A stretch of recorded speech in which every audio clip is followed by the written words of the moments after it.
As Ben Goessling, who covers the Minnesota Vikings for the Star Tribune, StarTribune.com. He joins each and every Tuesday. There's a podcast tied to Ben and his Star Tribune cohorts called Access Vikings. And there's also a newsletter that Ben headmans.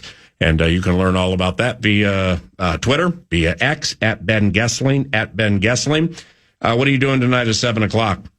I will probably be leaving the track, I would think. Leaving the track? We don't open until May 23rd. Leaving a track where humans are running around rather than horses. Oh, okay. Well, that's usually what I'm doing most nights this time and of year. that's Apple Valley? Yeah, Apple Valley has a meet at Rosemont today, so I'll probably be leaving Rosemont High School. Okay. I would think. Rosemont, 18 minutes as the crow flies to St. Paul? Yeah, about that. Cool. Well, guess what? You and a bunch of others have an opportunity to be at a Minnesota Wild watch party tonight at Grand Casino Arena.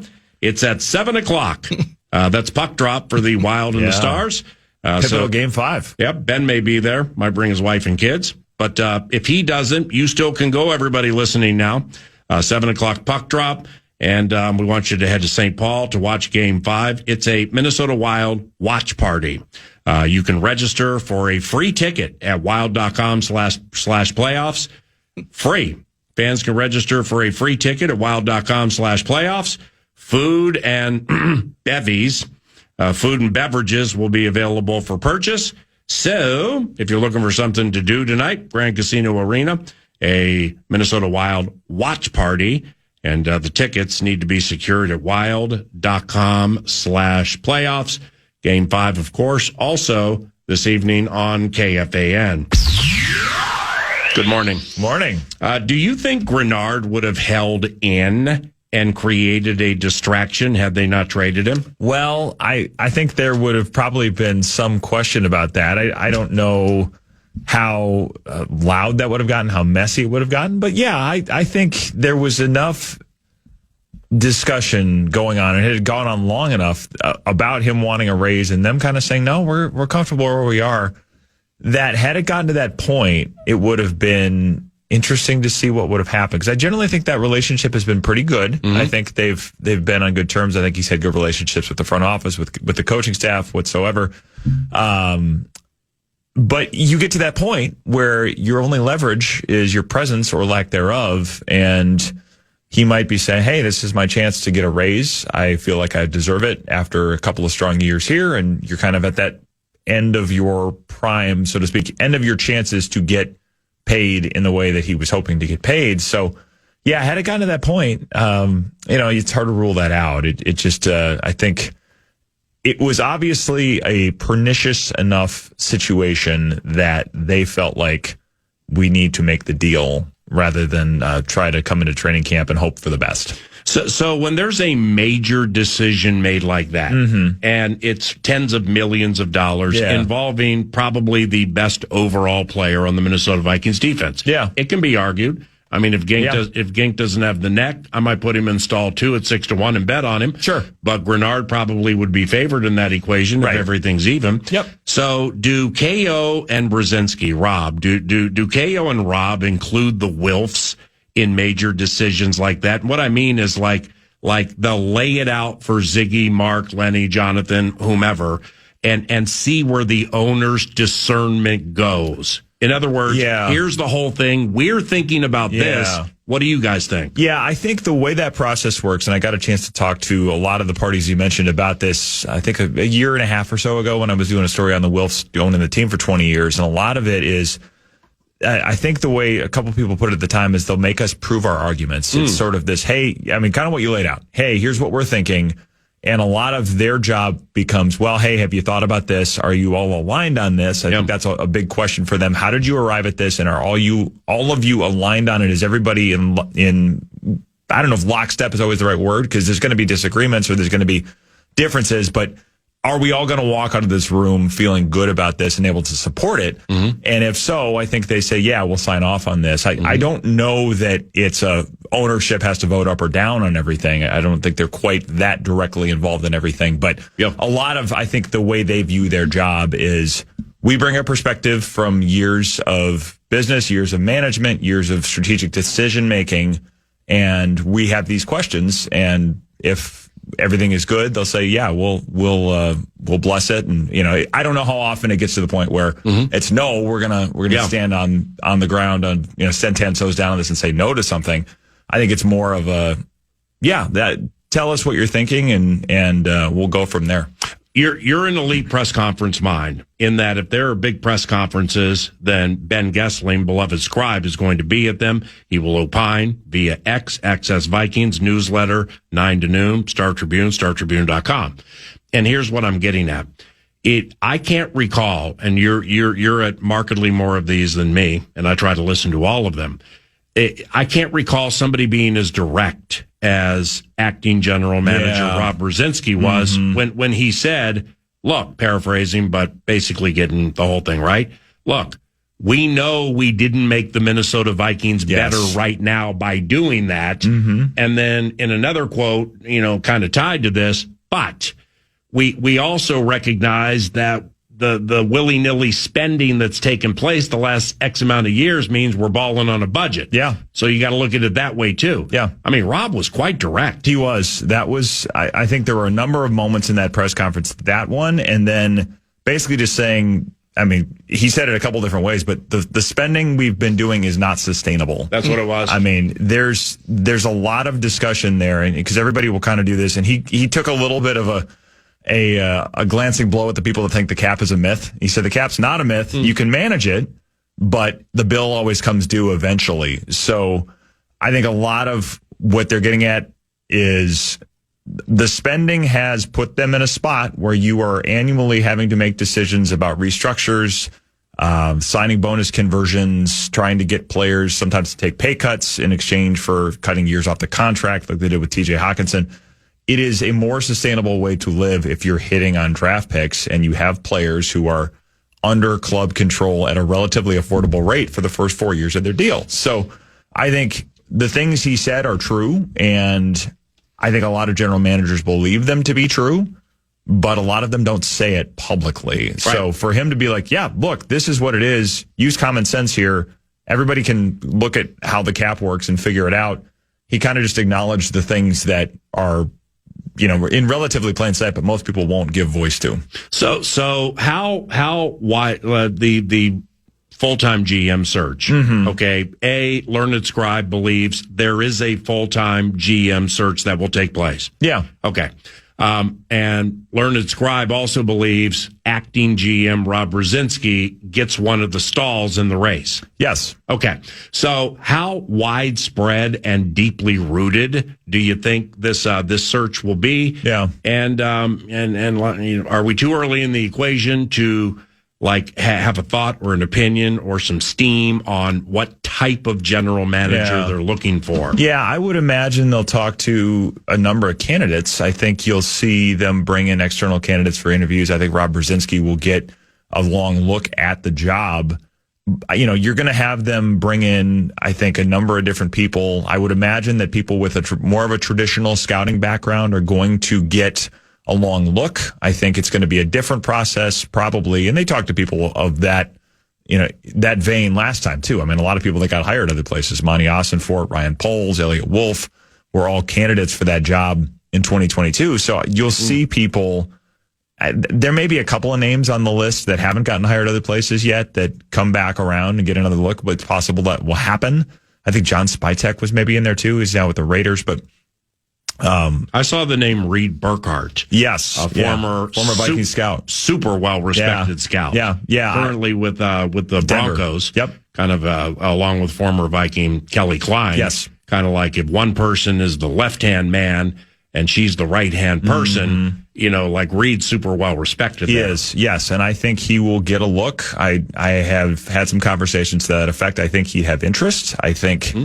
He's from the region, and I think there will be at least a discussion. I would not be shocked if he ends up in the interview mix at some point. I think, with the relationships he has in the organization, the relationships he's built around the NFL over the time he's been a scout. He's been a scout for quite a long time now. So, yeah, I think there will be a discussion of that.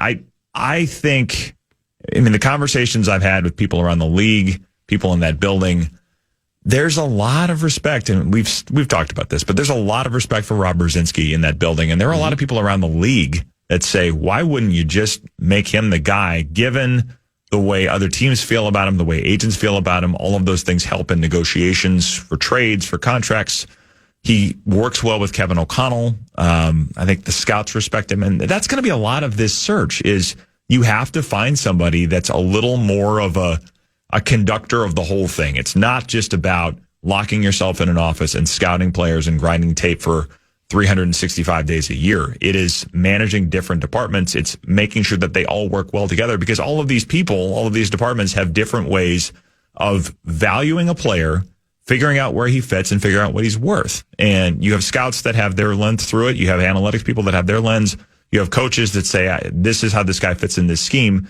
You have to have somebody that gets all of these groups talking well together. Yep. And I think that was part of the issue at the end of the Kwesi Adolfo-Mensah run. And I think that's going to be something they're looking for pretty distinctly in this search, particularly somebody that works well with Kevin O'Connell, I think is going to be important. And I think Rob Brzezinski has that. So if somebody other than him gets the job, I think that person will have to prove pretty convincingly that they will work as well with Kevin O'Connell as it appears Rob Brzezinski does now. So if it's an outside candidate, then, say they settle on somebody outside. Mm-hmm. So then here's the title, here's the term, here's the cash, and don't miss that asterisk at the bottom of the page that if Brian Flores wants to make 3/4 of the picks. I always love that. Brian Flores gets to make 3/4 of the picks. Yeah, I mean, I think there's a lot of that has gone on. I mean, we've seen it. I think this year it had some of that in the draft with the players they picked. Certainly we've seen that in past years. So you do have coaches in Brian Flores who comes from a scouting background. Yep. Kevin O'Connell, I think, has had a bigger voice in some of these selections as well. So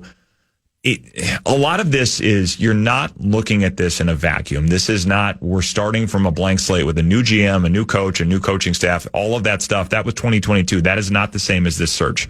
You have to find people that work well with the voices who are already in that building. And in both of those cases, you have two guys who are highly compensated, who are under contract for multiple years, who have played a role in a lot of these places already, and I think are interested in continuing to do that. So this is not a hypothetical. These are the people who are here. How will you work with these people? And can you be the type of person that manages all of these departments and all of these people well? Yes, sir. That's a hurdle. I feel like I wonder how much of a hurdle it is in terms of, again, GM comes in. It's not, I get to pick the drapes. I get to pick the things that go on my desk. I kind of got, maybe I have to live with some of that. Similarly, do you think there's any aspect of, and they had, it felt like it was the right time maybe to get Currency now and later with the Grenard trade. Mm-hmm. But you mentioned, just kind of the financial paring back.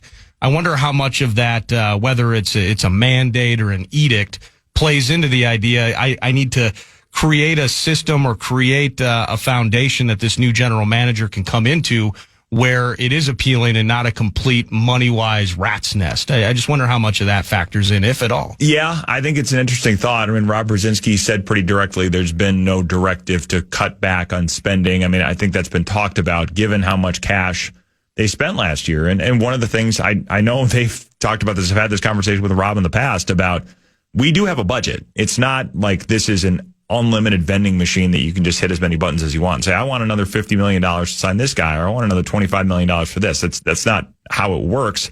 The owners have been fairly willing to spend in pursuit of a winner, in pursuit of a championship. I don't think that has changed. I don't think it will change, but I think there is a realization. I mean, Rob Brzezinski has talked about this, that they run the business. The people on the ground in Minnesota run the business as if it's their own money. And you have to manage somebody else's money as if it's yours, because it's going to make you do different things. If you're spending somebody else's money, it's, we can do whatever we want. It's not going to affect us anything. If it's your own money, say, well, okay, we have to be a little more, we have to slow down a little bit. We have to think a little more about, is this the wise thing to do with this amount of money? And what costs are going to come with this? I think is part of the discussion. And they've just lived in that world for a long time where whether it's this regime or even at the end of the last one where Rob, go save us, go, wave your magic wand, as I think Rick Spielman once put it about Rob Brzezinski, go help us get out of the cap straits we're in. And I think some of it has been the easiest way to get out of cap straits is to draft well and have young players who are entering their primes and probably underpaid for what they're doing based on where the market is because they haven't yet hit free agency. So that is a part of this whole thing that if you're going to remain competitive, you have to do well over and over and over. And the Chiefs, I think, are as good of an example as this as anybody. They have the quarterback, so that keeps them competitive, but it's been the drafting. It's finding the Trent McDuffies, even Isaiah Pacheco, late round picks, not necessarily stars all the time, but guys that come in and can play well and can give you something on those rookie deals. That is a never ending process. And I think the Vikings have realized they need to probably do that better than they have in recent years. So a lot of people are, you mentioned it earlier, so much respect, so much just appreciation for what Rob has done with this franchise, the way that he would communicate with others throughout the league. Everyone loves Rob, but he hasn't been the GM before until now. And I don't think Rob's like a completely different guy even than the 2022 process. Spielman and Zimmer go away. We go through myriad interviews, and they decide on Kwesi Adolfo-Mensah and Kevin O'Connell, and here we are. Rob, because everyone's just like, well, just make him the GM. Mm-hmm. I still, personally, I'm not 100% sure after this long of a tenure, being as beloved as he is, the man in the back, I'm still not entirely sure that this has been the dream that he's always been waiting for, finally becoming a GM. And then I also think about it from the other angle, a new general manager. Is Rob Brzezinski a guy that part of the process of having to live with what's already in place? It's still cloudy for me. It just doesn't seem guaranteed that he's the next general manager, despite the almost universal respect that he has. Yeah, it's a good point. And he's been the guy in the past that's been the top personnel executive. I think at the end, after Frank Gilliam was gone, it's sort of at the end of the ownership before Red McCombs. He was, I think, in charge of the front office at that point, and then obviously the famous triangle of authority. He was one of the legs of that triangle. It would have been him and Brad Childress and Rick Spielman, I think, back then. So he's been in some of these roles, but not necessarily the guy who is at the very top, full control of the roster, the ability to, hire and fire in the front office, that kind of thing. I don't think that's been quite the role. And the question you raise, I think, is a good one. He is, in his, I think, mid-50s, and the idea of, do you want to do this as possibly the last thing in your career? Because when you become the GM, if it doesn't go well, it comes back to you. That level of, stepping out on the ledge is different than if you're the cap guy, I think. Now, if you have cap trouble or somebody wants to bring in somebody different, then, maybe there's some risk to that too. But I think the forward-facing job as the top person in the front office means you are attached to the success and the failures of the franchise in a way that you're not in the current role. So does he want that? And is that something that he wants to kind of take the risk that's attached to that? I think is a good question. It's very much, I'm sure, something he's been thinking about quite a bit. I wonder a little bit too that if you went through the last one and the GM wasn't necessarily succeeding, leading the front office in the way that you want, maybe that's changed his thought process of, hey, well, yeah, if we're going to have to figure this out, why don't I just do it? That may be the thought process a little bit. He has not really let anybody in on that much, so I'm kind of taking educated guesses here. But yeah, I think all of these questions are probably going through his mind, and probably a lot of the conversation that's going to happen relative to his candidacy. Was the head coach quoted after the draft at any point saying, we are really, really happy with the way things went? The head coach did not talk right after all of the picks were made. It was Mike Charlatan as the last one to talk. Okay, well, and here's why I bring it up, because Brzezinski, the last thing he said is process this, board integrity that, balling on a budget this, and we are really, really happy with the way things went. Yeah. So unless that's lip service, if they truly are really, really happy with the way things went, and they didn't panic trade, and they didn't panic sign, and some things were done differently compared to the margin rules of the last 4 years, well, then now we got to watch them play. and if they seem like they're going to work out, well, I mean, then I don't really see why that wouldn't be your guy for the job. Yeah, and I suppose the other possibility is you could say we're going to roll with this for now. I mean, there's nothing saying that you would have to make the permanent decision this offseason if you felt like, okay, we want to give this another year, see how these picks play, see how this works out for a season. I mean, I suppose you could do that. That would be probably a little unorthodox, and that's not really how Mark Wilf has talked about it. He said we want to be reasonably efficient, I think, with how quickly they go through this process. I think it has been targeted for the spring, but I suppose if you felt like the field was not such that you were ready to make that decision permanent, there's nothing saying you couldn't, kind of go with this structure that you currently have for a little while longer and give yourself a little more time to evaluate it. From Cincinnati linebacker Jake Golday, through the potential of adding a veteran receiver, Ben Goessling, Star Tribune, StarTribune.com, sticks around to help us with that. But first, The Fan and BigDeck.com want to give you a shot at some bonus bucks with the National Cash Contest. This hour's keyword is cash. You might win if you use the keyword cash. Enter it now, KFAN. Got the funk with Timberwolves conversation early with talkbacks. Anthony LaPanta, who will be calling the Wild game on TV tonight. He's joining about 30 minutes from now. So from front court to forechecking and in between, we have football. And Ben Goessling, Star Tribune, StarTribune.com, is headmanning that for the 9 to noon presentation. At Ben Goessling via X, some really good Access Vikings podcast during and after the draft. And we also have a newsletter on the horizon. So drafted Cincinnati linebacker Jake Golday. He gets the third edge reps and maybe some more, right? Is that how you look at it early? Yeah, I would think so. I mean, I think he's probably more an edge than an inside linebacker, but just the way he's built. I mean, 6'4", you don't see a lot of guys playing in the middle quite that size. I wonder if they come back on Wilson's reps a little bit. They could. Yeah. So since early 30s. Yeah. I mean, 6'4", 240, you see read or hear about the Van Ginkel comparisons. Yeah. Cool. Then you read about the defensive line, the linebacker gets out there in the slot. Maybe he jumps routes like Gink. Mm-hmm. But it's, when the inside linebacker portion of the equation with defensive end, I was just wondering if like Cashman gets hurt, okay, he's in. Yeah. Maybe we come back on Wilson's reps a little bit because he just played so much last year. Yeah, I think that's very possible. And they're going to have some guys you can mix and match a little bit. That's always the thing with this defense is the process of saying, well, he's this all the time or he's that all the time usually is, I think hopefully I've figured this out by now that's kind of a waste of time because Brian Flores likes to say, okay, Josh Metellus, you're this on this snap and this on this other snap. I mean, you look at it, he'll get charted at like 10 or 11 different positions over the course of a few weeks with how much they move him around. So I would imagine there's going to be a little bit of that where you're going to move all of your linebackers around. They're probably going to play with their hand in the dirt a little bit. So he'll probably do a lot of different things, learn a lot of different things. But yeah, I just think the body type would say guy who's moving forward, going after the quarterback probably a little more often than he's dropping into coverage. Dallas Turner, 6.5 sacks last year through the final 8.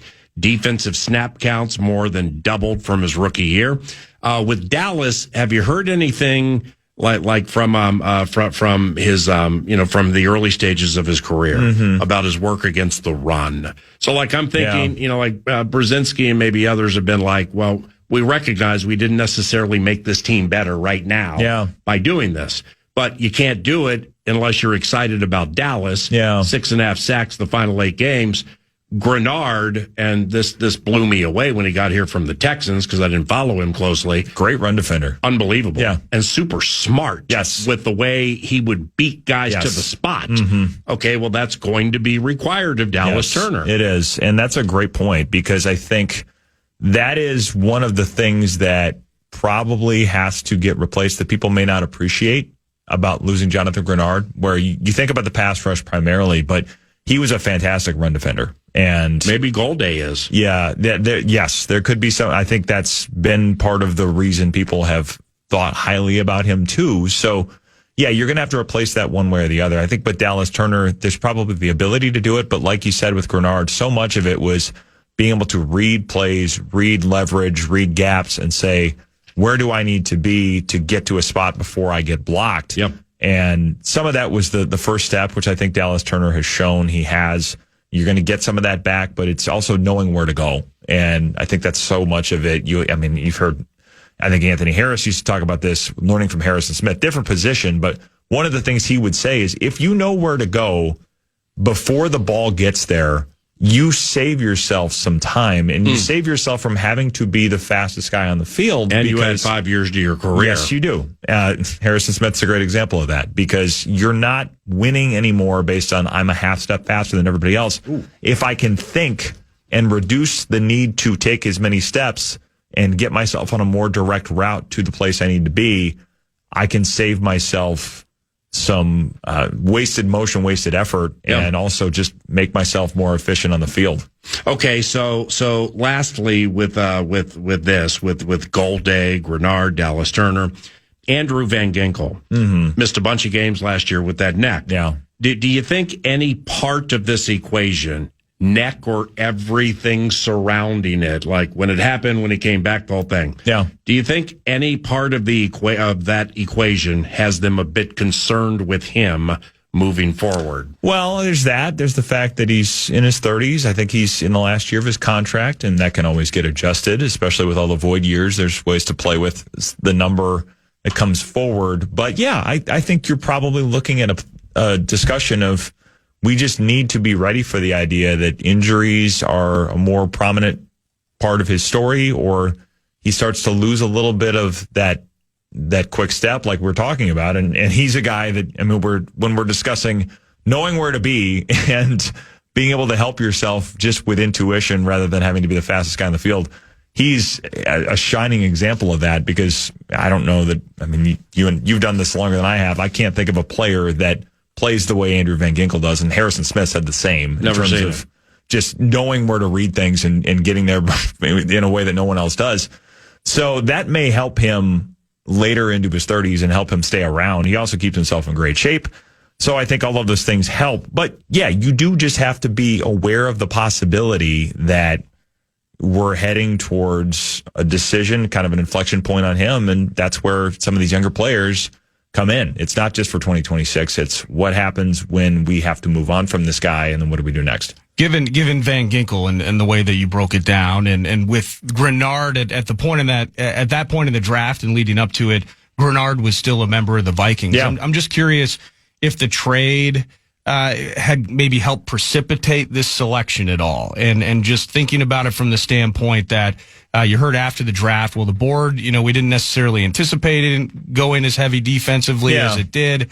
But if Grenard's on this team, I've still thought leading up to it that edge was still something that if they added to the team, I would greatly be in favor of it, more because of Van Ginkel and the health and the age versus Grenard and his future here. I just wonder if the trade being in motion, I think Grenard was in Philly at the time. He may have been at a Sixers game. Yeah. That maybe that was part of the precipitation that led to the Golday pick. It's certainly pure possible. Speculation on my part, I guess. Yeah, but there had been enough chatter about Grenard and the Eagles before the draft that, it's certainly possible that it went into that. I don't know that's necessarily how you set the board, but at the same time, if the discussions have been happening on a trade and or a contract extension, one is closely related to the other. If that's been happening for 6 weeks at this point, at least, they're setting the board in that time. Yeah. So you're doing that, I think, certainly cognizant of the possibility that you're not going to have Jonathan Grenard on the team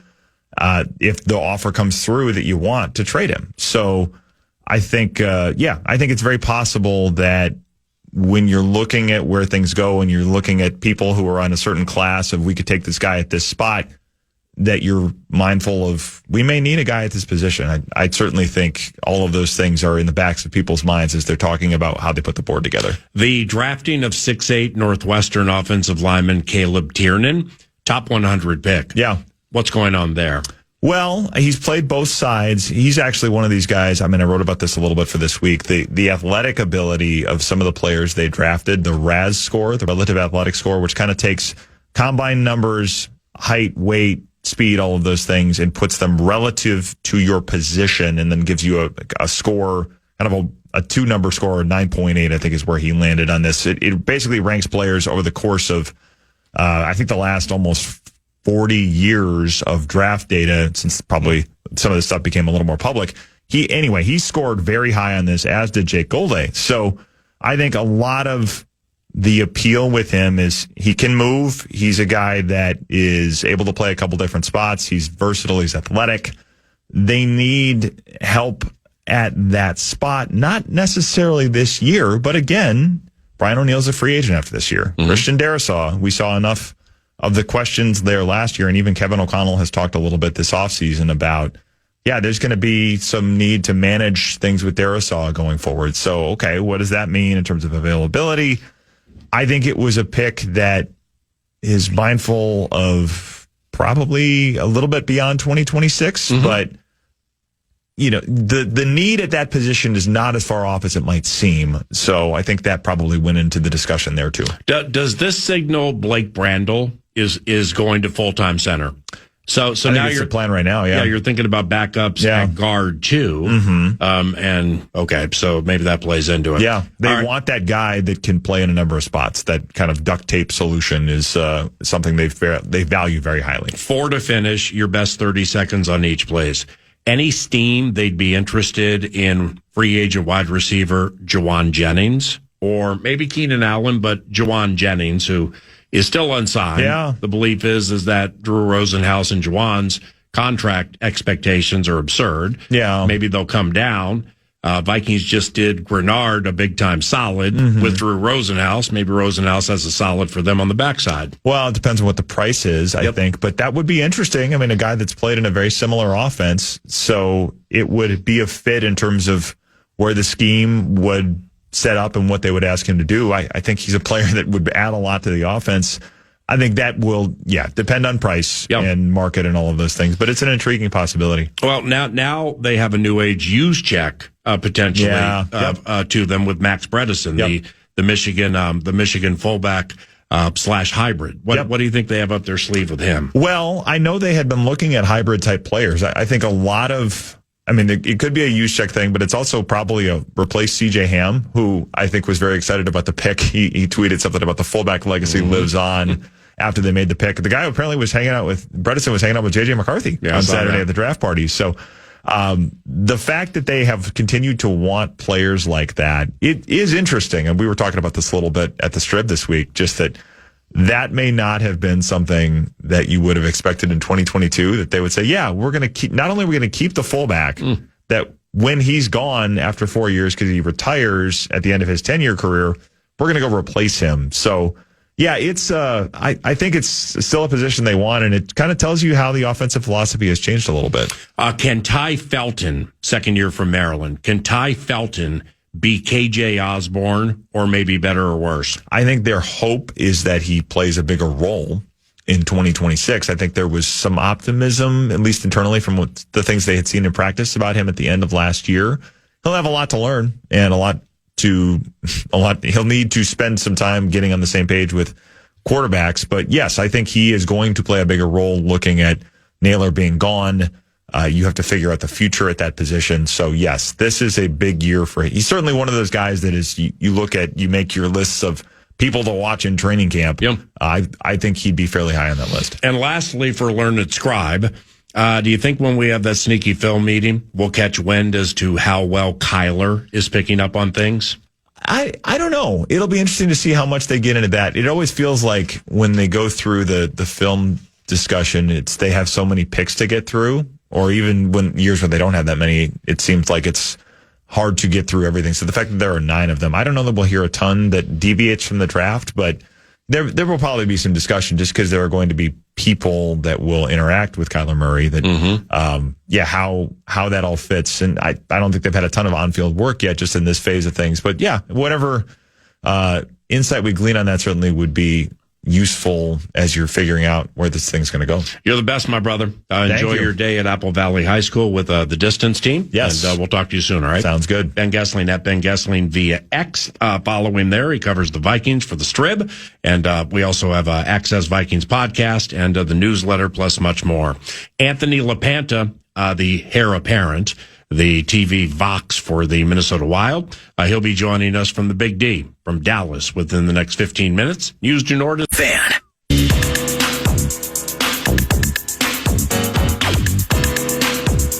Welcome back, 9 to noon. It is News du Nord, brought to you by The Casino at Canterbury Park. CanterburyPark.com is the spot to be. And CanterburyPark.com for event details, live racing. We got Derby Day this weekend. It's going to be a huge party. And you're feeling the felt, poker, blackjack, and table games all year round. Just go to CanterburyPark.com for more details.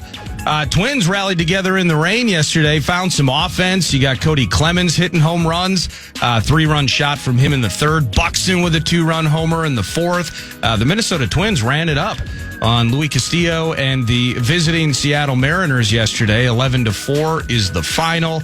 That kind of stops that skid. Kind of chatted briefly about it yesterday. Had lost 9 of their last 10 and just getting swept and loafed all over the place. Well, they beat the M's yesterday, and they're back at it today with Joe Ryan on the mound. Looking forward to that. To the Minnesota Wild, they play tonight. We're going to have Anthony LaPanta on around the corner to dig more deeply into the game itself. Game 5, series tied 2-2. But there's a watch party tonight at Grand Casino Arena. And so here's how it works. The tickets are free, so it's free to attend, but you need a ticket. So you go to wild.com/playoffs. You'll get your complimentary ticket. And then Gate 1 opens up at 6:30 p.m. for a puck drop shortly after 7. Jump on in there, find a seat. First 700 fans are going to get a complimentary 2026 playoff rally towel. But while you're hanging out, Hockey Lodge is going to be open. Select concessions are going to be open. So food and beverage, a part of this mix as well. So go fill up Grand Casino Arena with fellow Wild fans and watch Game 5 this evening at 7 o'clock from your home of Minnesota Wild hockey, Grand Casino Arena, or you'll just listen to it here on the Fan, which we'd appreciate it if you're so inclined to do so as well. Hey, Nords. Hey. Do we have Box in the Box confirmation for Thursday? It's like 90% done. Let's call it 90%. And it all... Tria rank.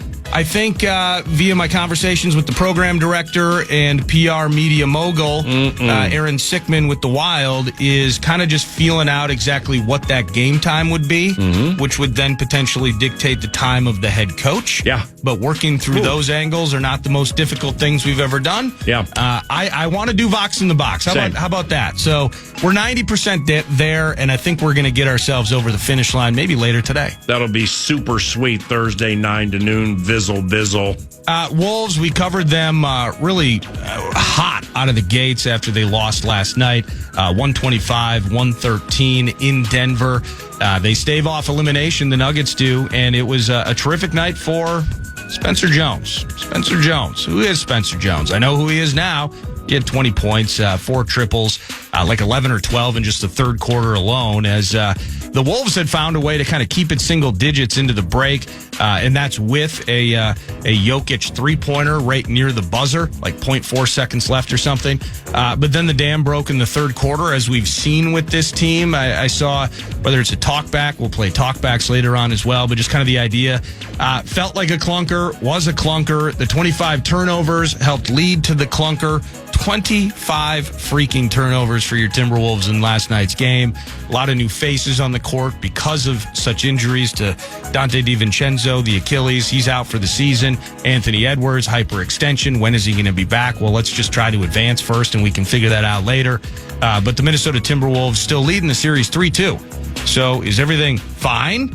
Well, we're going to find out tomorrow night Thursday night at Target Center, by the way, where Game 6 will be in the home confines, home hardwood, Lexus Club, front row tickets, Parker in the mix, and Jimmy K and the Foam Finger and the Howler. These guys might have a chance to close out the series in front of our favorite fans. Nordo feet on the floor watching Josh Okogie shut down James Harden. Come on, man. That's what's tip tap time for that one? Any idea? I think that's still to be determined as well. That's special. But I got to find which other game is playing that night. I got you on that. But it's based on that. I believe it's going to be it'll be like that 7:38 variety versus the 9:30. That's great. Because the other Western Conference game, at least, it's Spurs and Blazers. So, and that's an if necessary game because I think the Blazers, the Spurs can close out tomorrow night against the Blazers in Portland, which would then knock that one off Thursday's schedule. Which feels like an 8:30. Let's just call it 8:30. Yeah, I mean, you got Atlanta is hosting the Knickerbockers, and Philly is hosting Boston. A couple of Eastern Conference terrorism teams there. Yeah. It feels like Portland would get that 9:50. We'd get like an 8:30 with a 6:30 or 7:30 puck drop for the Wild. That ain't bad. That ain't bad. Hey, let me hit you with this. So we got Wolves, Wild, and Twins out of the way, and we're going to jump into hockey in earnest and hardcore with the hair. Anthony LaPanta, TV Vox, next segment. I saw this because it's Derby Day this weekend, so we're going to get some intel, it sounds like, tomorrow on the Derby, Kentucky Derby. Yeah, next 3 days. There's going to be a party at Canterbury Park. Go to canterburypark.com, learn about the big hats, the mint juleps, and the fun that it always is on Derby Day at Canterbury. Thank you for that, the Nords. But I was reading this story. I don't know how this popped into my feed, but in advance of the Derby, I saw this article yesterday out of Lexington, Kentucky. A gentleman by the name, he's a trainer. And he's going to be at Churchill on this weekend. Yeah. His name's Mark Toothaker. Tooth and then Aker. So I'm going Toothaker. Okay. So that's a tough situation right there. I've never heard of him. Kids on the playground had a field day with that. However, how about this? Toothaker. It was an ordinary day last December for Mark Toothaker. He works at Spendthrift Farm. Yep. Went to the gym and settled in a home in Lexington, Kentucky. He's watching Monday Night Football, Giants and Patriots. He never expected what came next. This is unbelievable. So he's sitting in bed. His wife, Mallory, she's reading a book.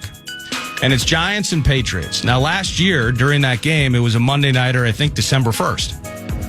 Younghoe Koo, who was kicking for the Giants, whiffed on a field goal attempt. Like he ran up to take the kick and completely whiffed. Wow. On a football. Terry Rozier said, I always love that one. Rewinding and watching the replay, Toothaker was laughing so hard, it caused a seizure.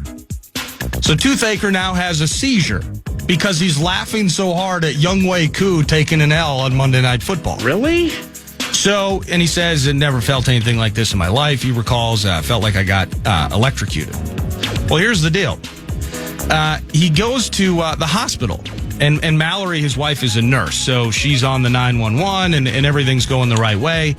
And a CT scan reveals a tennis ball-sized tumor. Oh, wow. In his brain. And he ultimately gets that tested, goes to the University of Kentucky's hospital. The tumor was surgically removed, again, the size of a tennis ball. After testing, it ends up being benign, and he was home by the end of the week. He has no lasting damage. Wow. He was laughing so hard that he caused a seizure, and the seizure is the only reason he noticed a tumor the size of a tennis ball on his head. He would go on some quotes that, it didn't happen on a plane where no one could help me. It didn't happen when I was driving, so I didn't hurt anybody else. I was just at home in bed. Yeah. So super, super blessed. Wow. But all that, so again, Younghoe Koo taking an L in prime time leads to this guy laughing into a seizure. Toothaker. Which then finds out he has a tumor, which then is removed. It's benign. Wow. But Spendthrift, yeah, they have Further Ado in the 18th spot this weekend. Oh, wow. I think I have to put some cash on Further Ado to support Spendthrift, Toothaker, Younghoe Koo taking L's. The whole thing. Terry Rozier betting on a whiffed kick at plus 750. An unbelievable story with a little bit of football and Derby related connections. That was cool. We need to get with one of the Vikings doctors. The only person or people who can answer if it's possible to laugh so hard you seize are the ones who have gone otherworldly next level with Caleb Banks' feet. So there's only one person who can answer that question, and that individual looks like former Dodgers pitcher Don Sutton. So we're going to find him. Hey, do you remember? Get to the bottom of this. Speaking of that, I feel bad, and I'm going to have to text LaPanta here. Further ado. When I first started with you... Oh, I texted him. We're good. 12 and change ago. Yeah. You asked me to set up an interview with the Dodgers and Don Drysdale. No, that wasn't me. That had to have been Abbott. Who I believe had Common. I think he passed away in the 90s, sadly. And Don Drysdale, of course, famous Dodgers pitcher. Mm-hmm. That's an age-old AM 1130 KFAN bit for newcomers. I almost fell for it. Oh, yeah. It's for producers. I think Dan Cole, the Common Man, or Chad Hartman. One of the two were behind it. But they would have the new producers who were all wound up, ready to go, dropping in WCCO highlights in montages on FM 100.3 KFAN. Their minds would be so far ahead of, wanting to do a good job. That'd be like, can you get with the Dodgers and try to book Don Drysdale so we can talk some Major League Baseball? And then they would call Dodgers PR, and the people would be like, are you kidding? Well, no, he died in 1992. I'm so sorry. I'm so sorry. It's an elite bit. I can't remember why, but I had Googled him before I was about to get on the call. The origin of the bit was before the Google machine came into existence. It played much better there. That was great. I got a text. Apparently, it might be Toot Hacker or Tootaker. Tootaker? I mean, that's not much better. I've never heard of Tootaker, Toothaker, or Tottenham Hotspur. Just glad he's healthy, and let's put some cash on Further Ado this weekend. And I can't wait to talk to the Don Sutton lookalike about Caleb Banks' feet and Tootaker's seizure off Young Wei Koo. Wow, 7 degrees of weirdness. Let's mix in the Minnesota Wild with the Heir Apparent. That's next at FM 100.3 KFAN.